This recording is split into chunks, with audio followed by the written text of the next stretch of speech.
Welcome to this video on exam preparation and classroom strategies.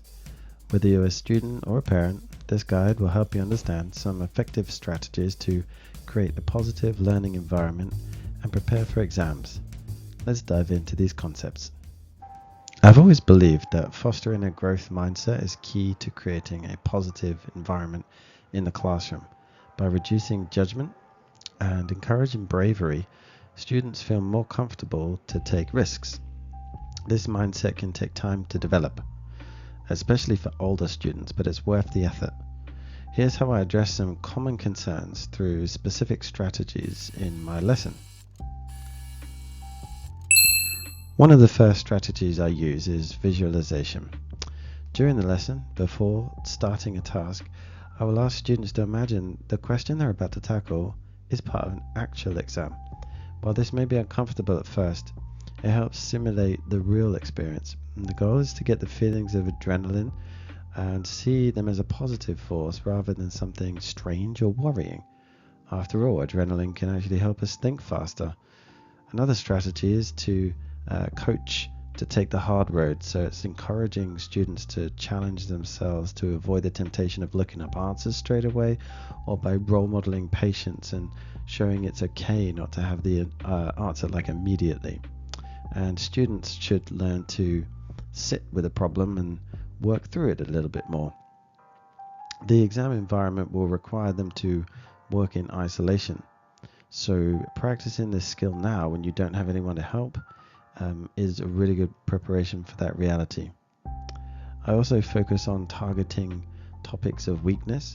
For example, if I know that a certain skill, like fractions, are weak points, I'll incorporate them into many questions and examples just because I want the exposure. And this way, obviously, students will get lots of practice and can tackle their weaknesses head on. In my classroom, I strongly encourage low stakes testing, which is just pretty much regular practicing where there's no consequence. It's not the real thing, but you're doing it regularly and you're submitting yourself to that exposure is priceless. It should be part of our routine, and I would encourage, if you're doing a mock exam, to sit it on your own as if it's the real thing, not to just quickly find a student to work with. And I think if you can do that and make that a choice, it's very empowering. And if we can remove the stigma around testing, so that as soon as you hear that word, you're not panicking, and see it as a learning opportunity, I think we can become more comfortable with the idea of being tested. I certainly like the idea that if there's a test, I'm looking forward to it, that, bring it on. And finally, I like to add in this yes, but why. I called it, after a good book, focusing on the word why. So this strategy is about self-checking and understanding the process. So always encouraging that it's okay to know the answer, but to be honest, you need to know exactly why. And when it comes to the self-checking, it's one of the most important things for self-confidence. If you have strategies and an ethos which allows you to self-check, it means in those moments when you're on your own, you can easily correct yourself. I want to say self-soothe, but it's almost a verification that you're doing it correctly without anyone else needed. And this sort of confidence comes over time. And it helps if you understand the process. So people that are learning with tricks, people that end up guessing too much, when it comes to self-confidence, that can be very damaged by that process of guessing, because you never know when you're going to get it right again. But if you have an understanding of the process and you have your reasoning, you can bring yourself confidence, and that brings with it calmness.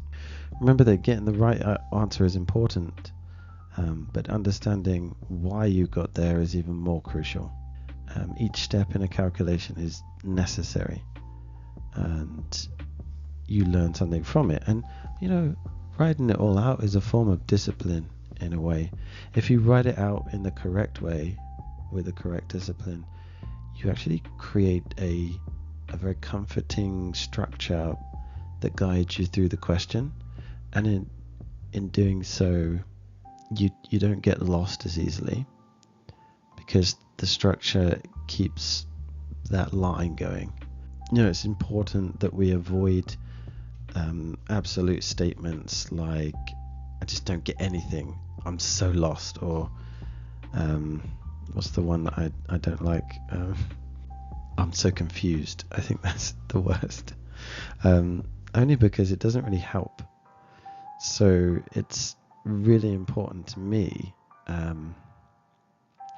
that if there's a question that comes at me and it's not something as mindless or panic driven as that in fact you take time to focus on identifying exactly where the help is needed and exactly what it is you need to know. So you're at least coming from a point where you think you are sure of, and then you're going to take a little guess and be prepared to be wrong or corrected.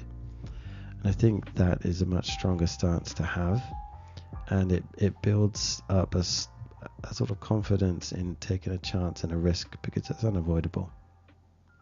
Okay, I'd like to talk about now what happens during exam week, because the whole preparation thing, like what we just talked about, and we didn't really get into practice, but obviously you need to practice. Yeah, so before we move on, I guess I'll talk very quickly about the practice side of things. There obviously is the idea that the more you practice, the better you're going to get, but that has to come with a challenge. So I would say that if you want to see improvements in confidence, one way is to practice and see good results. And the best way to develop yourself is through progressive overload. So you want to make sure that you're tackling questions that you don't know how to do rather than ones that make you feel comfortable. That you're not doing the same question over and over just for the sake of it. It really has to be a challenge, and I'm not going to say it's comfortable. It's not. It's uncomfortable. It's not painful like reeling on the floor, but it's a form of pain in the sense that, like going to the gym, right? So it's more of going to the gym than any other subject out there. You're developing your numeracy, your mathematical skills, and often, without too much direction, but it's like a muscle, and it can be a bit dry at sometimes, maths, I'm not going to lie. Just like going to the gym and standing there on the spot and running whilst you look at the wall is pretty dry. But why do you do it? You do it because it's good for you. It sort of sweeps the cobwebs of your mind and brings about a brilliant discipline that, well, I would say it cranks up the gears of your mind so that you're thinking at a high level. And if you're going, it's just like at the gym with the real muscle. If you're going to lift weight that is too light, you're not going to build muscle, because the definition of building muscle is that you break the muscle with a weight that's too heavy, and then it grows back stronger. You have to rest in between. The most important part about building muscle is resting. And then you've also got the concept of taking a trip to Snap City. If you lift a weight that's too heavy, you're not going to enjoy that. You're going to break. So it has to be the right level, and you'll know it because you'll be trying your best, but you'll know when to quit. Overload is probably something like where you take on too much. So you leave it and you leave it, and then you get to the exam, and then you're trying to revise everything in a week or 2 days or the night before. That is highly stressful, and that's when you can snap. And you sustain that for long enough, and certainly you will do yourself long-term damage. Okay, so obviously practicing is an important aspect. But now let's talk about what happens during the exam, because this is serious, where the focus is going to seriously shift away from knowledge, and this time it's going to be just reinforcing, I guess, what you already know and making sure that you maintain your well-being. So firstly, I would say you can definitely need a revision timetable. They're going to be essential because, if you stay organized, it's going to help prevent that overwhelming feeling of being lost in a great big sea of so many activities. And that really is a problem in the modern world. We have a lot going on all at once, and it can feel overwhelming. To that effect, ensure that you have lists and you have a timetable. It just makes so much difference. And by planning ahead, you can also avoid last minute panic and ensure that you're ready for the exam. Because that's almost one of the worst things, is where you feel like you don't have enough time. But if you constantly reassess every day, how far did you get, what is manageable, and be honest with yourself. If you can only manage X amount, then be happy with that. But if you start living in the world of the past, the regret, you're not going to be in the right mind frame.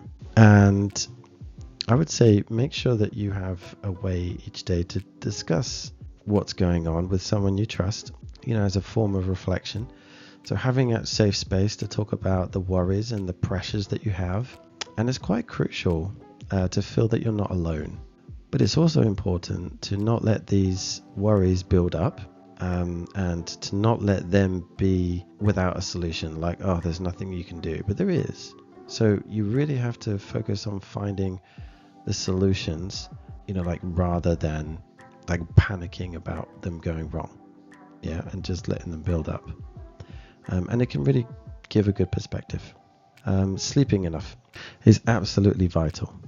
Okay, so in fact, sleep is probably even more important than most things at this stage, because you need to be in the right mind frame. You need to be ready. You need to be performance ready. Definitely don't compromise sleep for cramming information at the last minute because you think, if you just stuff a load more in, it'll be useful, because it won't. And sometimes you only end up remembering the last thing. There's so much you've done for the whole year, and you don't want to just remember that last thing from the last night. You only got to try it once to know that all of the horror stories about that are true. There is some research also if you want to maximize your revision. So this is going to be from a long-term perspective, really. Every night, focus on the one important thing that you were learning in the day. And the research and the neuroscience shows that the last thing you focus on before sleep is most likely to be stored into your long-term memory, which is exactly where you want your knowledge to be during the exam, to be honest. Like your name, that's in there too in the long-term part. Already talked about positive mantras and mindsets, so that's even more important in this week. This really important, it's here in front of me week. And you'll notice that none of this is about knowledge. This is about looking after you as a biological being and getting yourself in a space that you feel calm and confident. So these positive mantras are good. Meditation might help. And also, some mantras can be as simple as take a deep breath. I have time.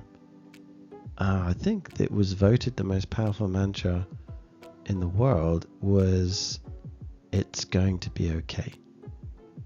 I think that really works for me, to be honest. There are times where things are out of my control, they're not going the way I want, and it's out spiraling. Really, that's a good one. It's going to be okay. If you tell yourself, you open up the dialogue for that possibility, and you start to see, okay, well, maybe it would be. Maybe I'm worried about things that, maybe A, it's not going to help the current situation, and B, it's not as bad as I think. But and the best performances happen when you're relaxed. That's just how it is.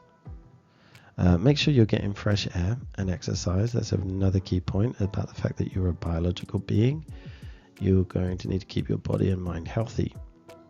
The body needs fuel, and you better make sure you get the right type of fuel, the right conditions to function with the right oxygen and movement And if you're wanting to think properly, then movement of your heels and your ankles as you're walking does stimulate the mind. Make sure you take regular breaks as well. That's important. And finally, relaxation techniques such as deep breathing, mindfulness, and visualization can help in this week as well. And that's because you know more than you think. A lot of what you already know is there.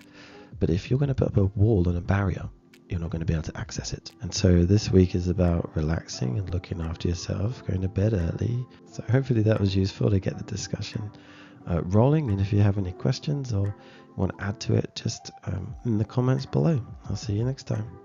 Thanks for watching.